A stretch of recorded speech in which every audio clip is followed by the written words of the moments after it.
Let's talk about the politics behind and the legacies of an LDS president choosing his counselors in the First Presidency. Last week, Dallin H not only became the 18th individual to be the president of the Church of Jesus Christ of Latter-day Saints, but he also restructured the First Presidency, choosing two individuals as his counselors, as first counselor Henry B. Eyring and as second counselor D. Todd Christofferson. In this video, I hope to provide a bit of a historical context for this decision and do three things. First, I want to talk about why the decision for First Presidency counselors is some of the most important decisions an LDS president makes. And I want to demonstrate that by showing 5 of the most influential counselors in the First Presidency in LDS history. Second, with that background, I want to talk about some of the dynamics at play whenever a LDS president is choosing who is going to fill out their First Presidency. And then third, based on all that, I want to give some way too early and likely a bit reckless analysis of the first few weeks of the Dallin H. Oaks presidency, notably what his decisions for counselors and the way he presented them might tell us about the tone he's trying to set as the leader of the faith. In short, I hope to demonstrate how history provides context for these recent developments. But before I dig in, a quick plug to say if you enjoy this type of historical analysis showing how background plays prelude to the present, giving us some context and lessons and things to watch out for, make sure you are subscribed to this channel. Hit the like button, share the videos with others so we can broaden this discussion, and if you want to give back, consider becoming a member. I'm oh so grateful for all of you who have already become members for this channel, which comes with a few perks like early access to the videos. Every Wednesday, I try to do these videos that bridge the past and the present, giving context to what is currently going on, especially to show that we can't take any of this for granted and that we have to look at the past for some meaning for what's going on in the present and some insight for what might happen in the future. On Mondays, I do deep dives on particular topics, and on Fridays, I pull back the curtains to talk about how we know what we know, either looking at books and articles and dissecting the historian's craft, or digging into particular topics and looking at the source base for our interpretations. Related to the video I'm doing today, you might want to go back and watch the video I did on Dallin H. Oaks, providing some background and what that might tell us about his presidency, and then my video just a couple days ago about the LDS succession in 1887 to 1889, the last time that there was debate within the quorum over who should succeed to the presidency. And if you have lots of questions popping up from all my videos, please mark your calendars for Wednesday, November 5th at 7 p.m. Mountain Time. I will be doing a live Q&A on this channel. I hope to make this a monthly thing, the first Wednesday of every month at 7 p.m. Mountain Time, doing some Q&A on the videos I did in the last month, or news, or whatever things might be on your mind. All right, with all that out of the way, let's dig into the history of the First Presidency. One thing that surprised me while I was writing my book, American Zion and New History of Mormonism, and something that surprised a lot of readers of the book, is that for significant periods in LDS history, the most significant and consequential figure shaping the church and its relationship to the broader culture was not the LDS president, but a counselor in the First Presidency. And I want to highlight 5 counselors in LDS First Presidencies who really did a lot to shape the church during the period in which they were in charge, showing why it is so important who a president chooses as their counselor, because this could be a very consequential position. And this starts with one of the first members of the First Presidency, Sidney Rigdon, chosen by Joseph Smith within a first few years of the church in existence. Sidney Rigdon was the church's primary orator for the first decade of its existence. He largely shaped a lot of what took place in LDS scriptural interpretation and theology, especially the millenarian fervor and their interpretations of communitarian doctrines. And when Joseph Smith died in 1844, he would have had a much more central claim to succession had there not been a personal falling out between him and Joseph Smith and the Quorum of the 12. In other words, if Sidney Rigdon had played his cards right, and if he didn't probably suffer some brain damage due to some anti-Mormon persecution in 1833, the First Presidency likely might have been seen as the true claimant to church authority after 1844 rather than the Quorum of the 12. Now, another significant First Presidency counselor was George Q. Cannon, who joined the First Presidency under Brigham Young in 1873, the same year he became Utah's territorial delegate. And for the next few decades, up until his death in 1901, George Q. Cannon was very likely the most prominent and consequential leader in the LDS Church. In fact, if you were to identify the most consequential, prominent leaders of Mormonism in the 19th century, not named Joseph Smith or Brigham Young, it was likely George Q. Cannon. He was the one that had connections to Washington, D.C. He was the one that was seen as a domineering figure. In fact, during the church's underground period, when there were wanted posters because church authorities were fugitives from the law due to their practice of polygamy, the wanted poster for George Q. Cannon and John Taylor had a higher reward for George Q. Cannon, something I talked about in a recent video, and some people expressed surprise. Why would the counselor instead of the president have a higher reward? Well, he was seen as more influential. Then a next figure was J. Reuben Clark, who was added to the First Presidency in 1933. And for the next decade or so, he did more than anyone else to shape the modern LDS institution. In fact, so much of the modern church's structure can be dated back to reforms that J. Reuben Clark initiated in his first decade in the First Presidency, which is so remarkable because he hadn't even been an apostle before that point. He was called to the apostleship at the same time as joining the First Presidency. There was even a rivalry at some point, although I think the rivalry is a bit overstated in some circles, between when he was the first counselor and when David O. McKay was a second counselor. And there were reports that there were the Clark men and the McKay men in church headquarters, depending on how they approached church doctrine and practice, with the Clark men as much more conservative and dogmatic. Now, again, I think that might be overstating the case. They were both just degrees of conservatism, but it did show how much power he ruled. And in fact, the Clark men, those who followed Clark's demeanor, in fact, those that Clark helped call to the Quorum of the 12, would come to shape the church ever since. The fourth First Presidency counselor I want to highlight is N. Eldon Tanner, who joined David O. McKay's First Presidency in 1963. He was one that curtailed the church's massive spending taking place in the 1950s and 60s, in which they had become quite cash broke and were verging upon not being able to pay their bills. And in fact, the church's modern spending and financial structure was the result of N. Eldon Tanner. And that's the reason why he was called to the First Presidency, by the way. Due to his business background, he was able to change, transform, do a 180 on the church's finances. In fact, if you look at the church's $100 billion investment portfolio today, that's due to N. Eldon Tanner's reforms that he instituted in the 1960s, for good or ill, depending on how you want to interpret that. Maybe a topic for a future video. Drink, because I know there's a drinking game for me saying that line.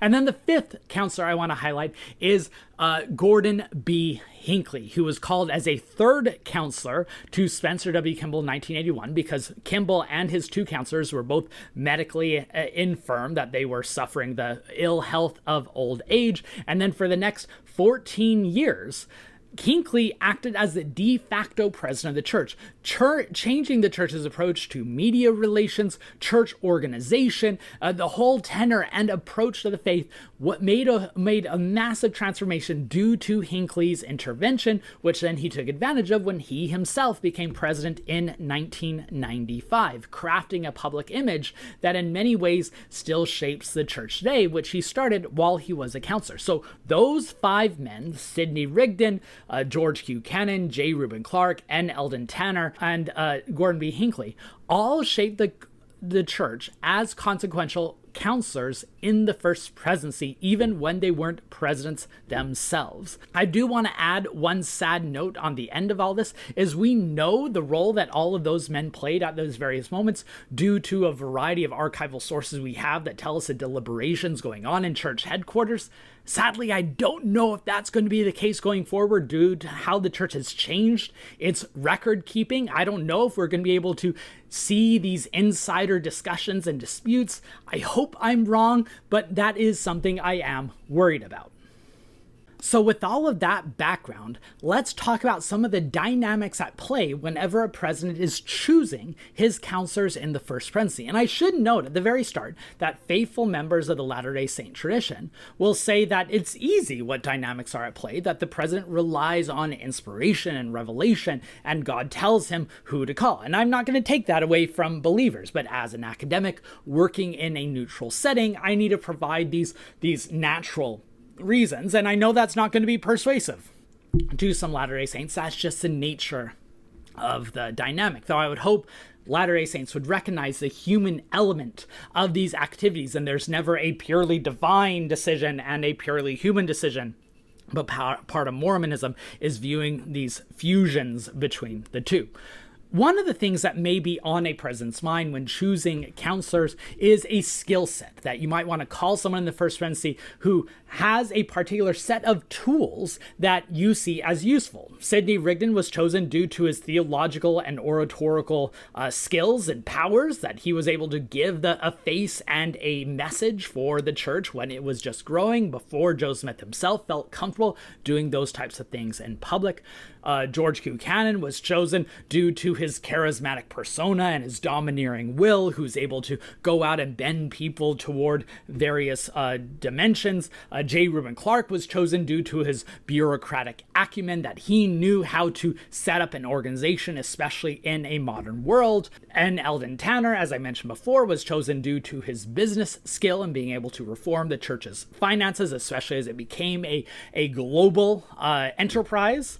And Gordon B. Hinckley was chosen for his media savvy and his way to craft a message, which was necessary as the church was becoming much more conversant in a new media sphere.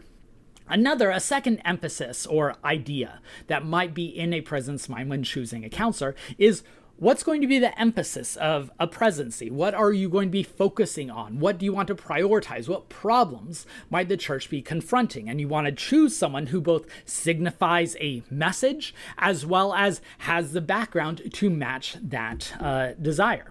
A third dynamic might be longevity, because there is a precedent within the Latter-day Saint tradition, not always followed, which I will talk about later, that counselors of the First Presidency will be carried over into new presidents, which means if you choose a young counselor, that counselor might have the possibility of remaining in the First Presidency for a long time. So you might be able to cast a long shadow after your death by choosing a counselor who's going to be able to carry on your mission with future presidents, shaping the church for generations well beyond your own. And then one final dynamic I want to emphasize is just the basic personal relationships, that Latter-day Saint leaders operate in the same world that everyone else does, to where you like to work with some people more than others. You might have someone who has a personality that matches your own, or has a set of skills or work ethic that mirrors yours, that makes you comfortable. You might also just want to choose people that you're good friends with. David David O. McKay is well known for choosing Stephen A. Richards, first counselor, because they were really, really close friends, despite the fact that J. Reuben Clark had been the first counselor and he was pushed down to second counselor because McKay said that I'm closer to Richards. Gordon B. Hinckley chose James E. Faust as his counselor, as he was upfront that he likes working with James E. Faust. And this seems to be also one of the reasons why Russell M. Nelson likely chose Dallin H. Oaks as a counselor. They had served in the apostleship since the first day they were called on the same day together ever since, and they were close and that had that working relation. So never count out just the basic human dynamics that is as much in play in LDS leadership as it is in your own work offices. So what can we make of Dallin H. Oaks's choices for who joined him in the First Presidency? Let's take each in turn. First is Henry B. Eyring. Now, there was a bit of a surprise that Eyring was retained in the First Presidency given his advanced age and his current health situation. However, there is this precedent of continuity, of keeping these counselors in charge. And Dallin H. Oaks, as a longtime lawyer and judge, really respects precedent. He likes this continuity. As I've discussed in my previous video, he likes stability. He wants to keep that stability in place, which I think makes sense why he would retain Henry B. Eyring. He also probably likes working with him, given his, previous 8 years of working with them in the First Presidency. Notably, Henry B. Eyring now becomes only the third individual to serve as a counselor to 4 different LDS presidents. Remember, he was initially called by Gordon B. Hinckley, then he served with Thomas S. Monson, and then Russell M. Nelson, and now he's serving with Oaks. The previous individuals to also serve 4 presidencies was George Q. Cannon and Eldon Tanner, the people that I identified as quite consequential. So while Eyring might not jump out to the front of mind given his quiet demeanor, and he might not be as imposing as previous examples, he will likely be seen as a consequential counselor, just given how involved he has been in the highest levels of church decisions for the last 2.5 decades. Then we get to the choice for the second counselor, which is D. Todd Christofferson. Now, Christofferson was a surprise to many. There are a few that had him in your fun voting pools, but he was not the runaway favorite. But I think in hindsight, it does make sense. He shares a legal background with Dallin H. Oaks. They speak in very similar ways in how they approach their conference talks and the themes they choose to emphasize on. He had taken on similar roles as Oaks in the Quorum of the 12, speaking out on similar issues, especially on LGBTQ matters. So Oaks likely sees in Christofferson a very similar background, working style, which means they probably had a good working relationship. There's also a question, what does it signify of Christofferson joining the First Presidency? He's often seen as a bit of a more moderate on topics.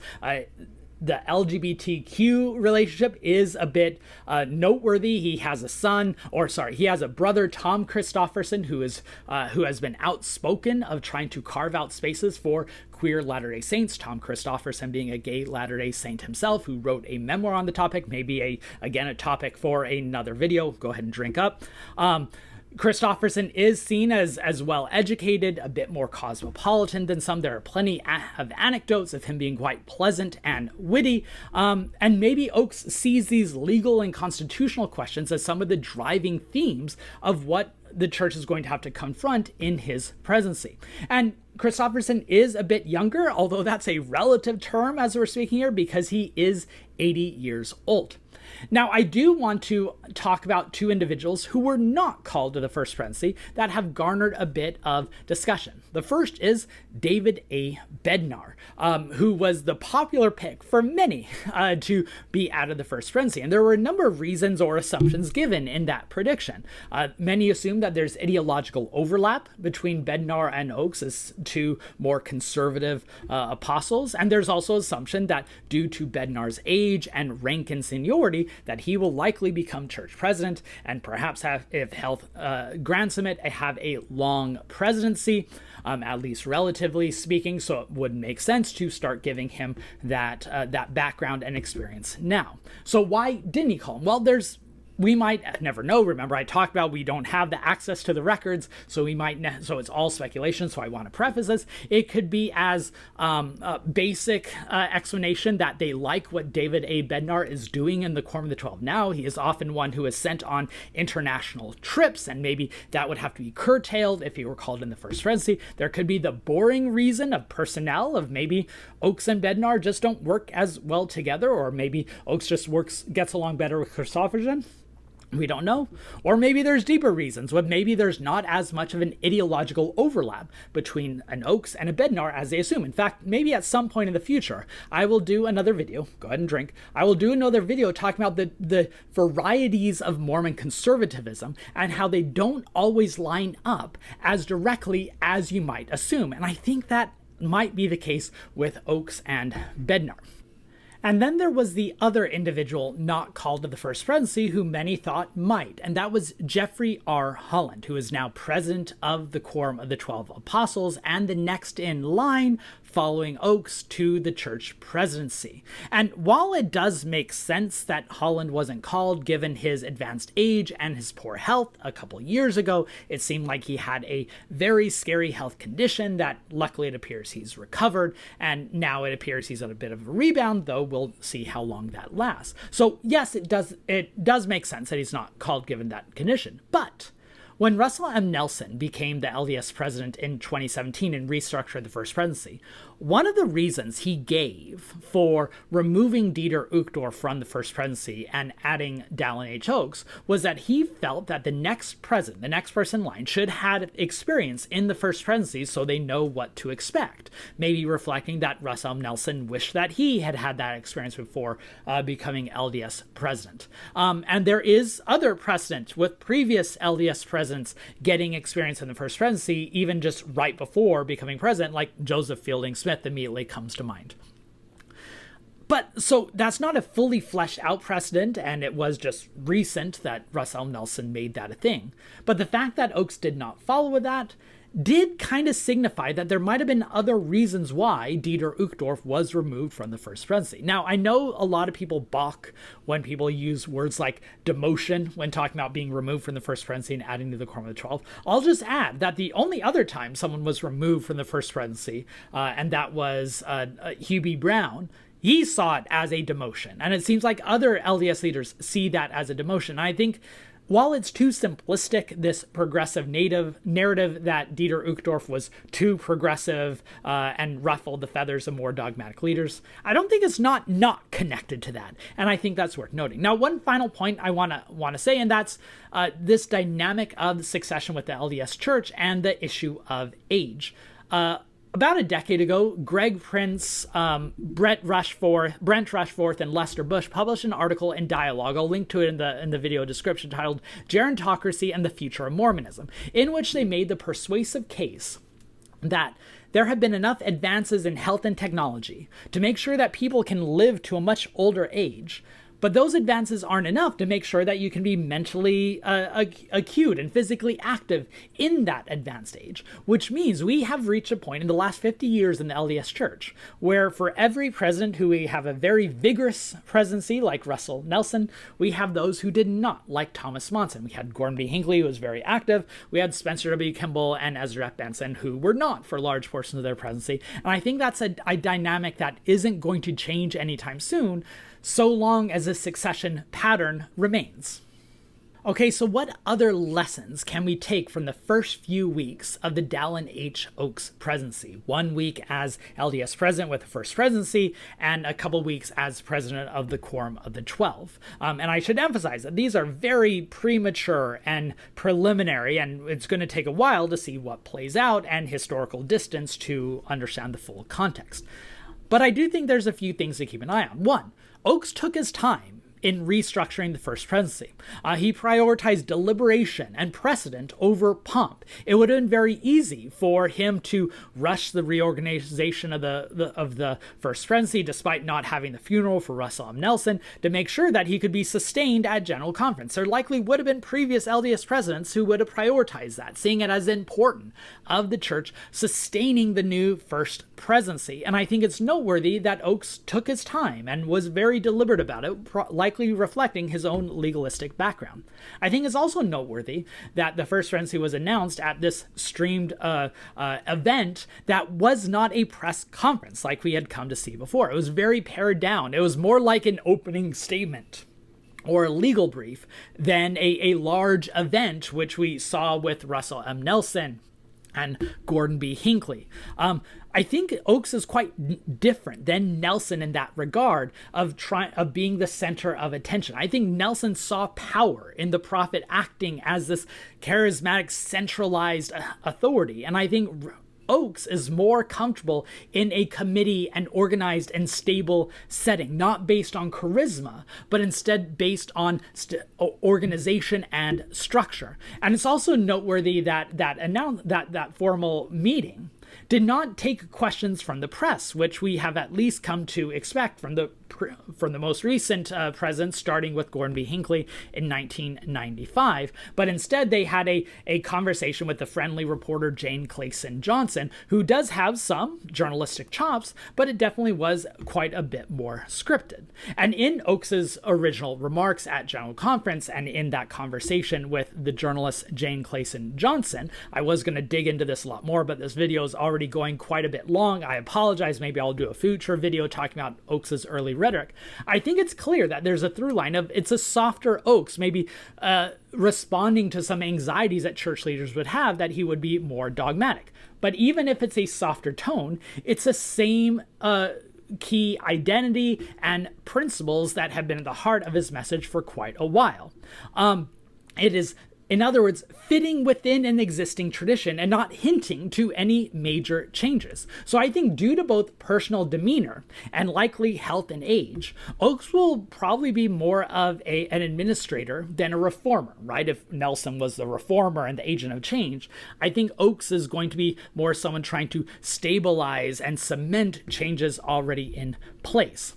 And I've been asked by, a lot of reporters and the various press junkets I've done in the last couple of weeks over this change. And the most common question is, what do I see changing in an Oakes presidency? And I want to emphasize, historians make horrible prophets. Very few of us thought that Russell M. Nelson was going to introduce a lot of changes.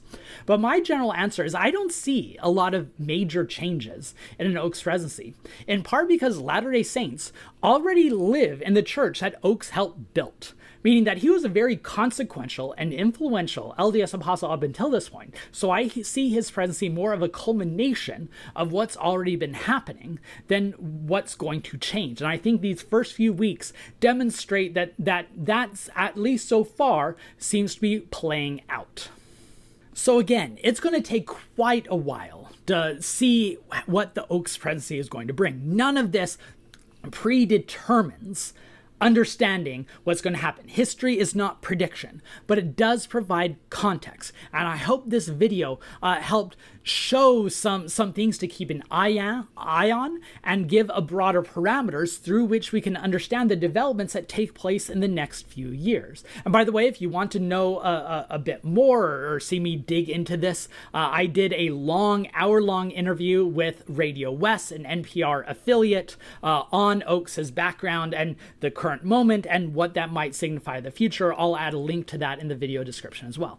In short, history is still relevant. It's never been more relevant than it is today because it gives context to these decisions and it helps us understand the world that we have inhabited as well as the world that we are still going to make. If you found this video useful, I hope you hit the like button. That's very important and I really appreciate those of you who do. I also really appreciate those who are subscribed to the channel and especially those of you who choose to become members. I really appreciate the back and forth, the dialogue, even if I can't get into all the hundreds of comments that come in every week. I do appreciate the kind words and the feedback, but please let me know what I missed. What do you think is going to be some of the key lessons we've taken from the first weeks of Oakes' presidency, what we can learn from the counselors chosen, and what you think the next decisions are. And of course, we have the big decision of what the next apostle is going to be. And when that happens, I can't wait to break it down with all of you.